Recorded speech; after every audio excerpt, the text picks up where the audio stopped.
વિદ્યાર્થી મિત્રો, આપણે આર્થિક વિકાસની વાત કરી કે દેશની કુલ રાષ્ટ્રીય આવક સતત વધતી રહે તો એને આર્થિક વિકાસ કહેવામાં આવે છે. હવે આપણે વાત કરશું આર્થિક વૃદ્ધિ અને આર્થિક વિકાસ વચ્ચેનો તફાવત. તો આ ડિફરન્સીસ આપણે જોઈએ ત્યારે આપણને સામાન્યતઃ એવો બધાનું માનવું હોય કે વૃદ્ધિ અને વિકાસ એટલે વધારો, બંને શબ્દ સેમ ગણતા હોય, પણ હકીકતમાં બંને શબ્દ સેમ નથી.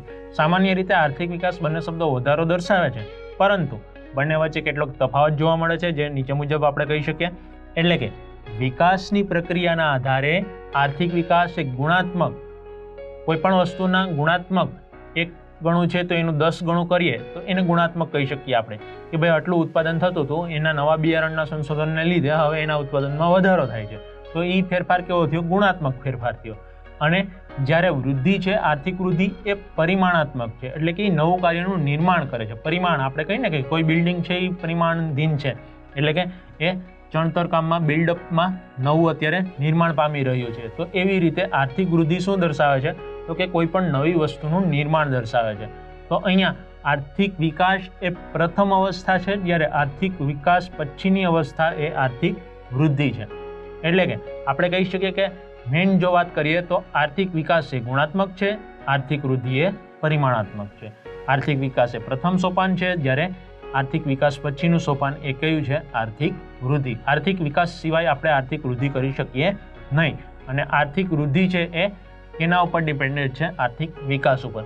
તો અહીંયા એના તફાવતમાં આપણને જાણવા મળે છે કે અર્થતંત્રમાં થતા પરિવર્તનના આધારે ઉત્પાદનમાં થતો વધારો એ આર્થિક વિકાસ છે. કોઈ પણ વસ્તુનું ઉત્પાદનમાં વધારો થાય, કોઈ પણ ખેડૂત છે એને 10 વીઘા જમીન છે, એમાં એ નવું બિયારણ સંશોધન એટલે કે રિસર્ચ કરેલું નવું બિયારણ જે વાવે છે અને એમાંથી ઉત્પાદનમાં વધારો થાય. પહેલાં 10 વીઘા જમીનની અંદર એને માની લો કે 100 ખાંડી માંડવી થતી હતી, પણ નવા બિયારણને લીધે એને 200 ખાંડી માંડવી થાય, તો એ ઉત્પાદનમાં વધારો દર્શાવે છે.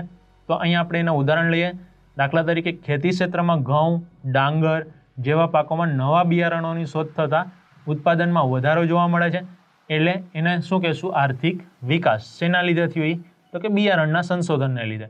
આમ જો જમીનમાં વધારો થાય, એટલે કે એની પાસે 10 વીઘા હતી તો એમાં અમુક લિમિટથી વધારે એ ઉત્પાદન કરી શકશે નહીં, કારણ કે અમુક વચ્ચે ગેપ રાખવો પડે, અમુક એને સિઝન પૂરતો પાક લઈ શકાય. એટલે એક જ જમીનની અંદર આપણે એક સમયે 2 પાક લઈ શકતા નથી. પણ એની બાજુમાં જે પડતર જમીન પડી હોય ત્યાં તમે જો બીજો પાક લ્યો તો એ થયું આર્થિક વૃદ્ધિ, એટલે કે એ નવું નિર્માણ કાર્ય શરૂ થયું, ત્યાં નવું ઉત્પાદન કાર્ય શરૂ થયું. તો આ શું દર્શાવે છે? આપણને આર્થિક વૃદ્ધિ અને આર્થિક વિકાસ વચ્ચેનો તફાવત. અહીંયા આપણે કહી શકીએ કે વધારે પ્રમાણમાં આપણે આર્થિક વૃદ્ધિ છે અનેક ગણું જોઈ શકીએ છીએ. તો આવી રીતે વધારો થવાથી ખેતીલાયક ઉત્પાદનમાં વધારો થાય તેને આર્થિક વૃદ્ધિ કહેવામાં આવે છે. ખેડાણની જમીનમાં વધારો થાય તો એને શું કહેવાય? આર્થિક વૃદ્ધિ. અને ઉત્પાદનમાં વધારો થાય તો આર્થિક વિકાસ. વિકસિત અને વિકાસશીલ દેશોની સંદર્ભમાં જો આપણે વાત કરીએ, આપણો ભારત દેશ છે આ ખેતી પ્રધાન દેશ છે, વિકાસશીલ દેશ છે. આવનારા 2050 સુધીમાં ભારત દેશ છે એ મહાસત્તા તરીકે ઉભરી આવશે એવી આપણને આશા છે. તો આની વચ્ચેનો તફાવત શું કહી શકાય? તો કે વિકસિત અને વિકાસશીલ દેશોના સંદર્ભમાં વિકસિત દેશોની રાષ્ટ્રીય આવકમાં થતો વધારો એ આર્થિક વૃદ્ધિ કહેવાય. અમેરિકા, રશિયા જે મહાસત્તાઓ છે એની સતત રાષ્ટ્રીય આવકમાં જે વધારો થાય એને આપણે શું કહીએ છીએ? આર્થિક વૃદ્ધિ. કારણ કે એની જે તમામ પાયાકીય સુવિધાઓ છે, રોટી, કપડાં, મકાન, ટ્રાન્સપોર્ટની સુવિધા હોય, ટપાલની સુવિધા હોય, બેંકની સુવિધા હોય, ગોડાઉનની સુવિધા હોય, એ તમામ પૂરી થઈ ગઈ છે. એટલે હવે એની જે આવક છે એ શેમાં વપરાય છે? દેશના વિકાસમાં, વધુ આગળ લઈ જવામાં, આર્થિક વૃદ્ધિને સતત વધારવામાં. તો એની જે આર્થિક આવક છે એ કેવી કહેવામાં? સતત આર્થિક આવક છે એ કેવી કહેવાશે? આર્થિક વૃદ્ધિ. પણ જ્યારે વિકાસશીલ એટલે કે ભારત જેવા દેશોની વાત કરવામાં આવે, વિકાસશીલ દેશોની, તો એની રાષ્ટ્રીય આવકમાં થતો વધારો એ આર્થિક વિકાસ કહેવામાં આવે છે.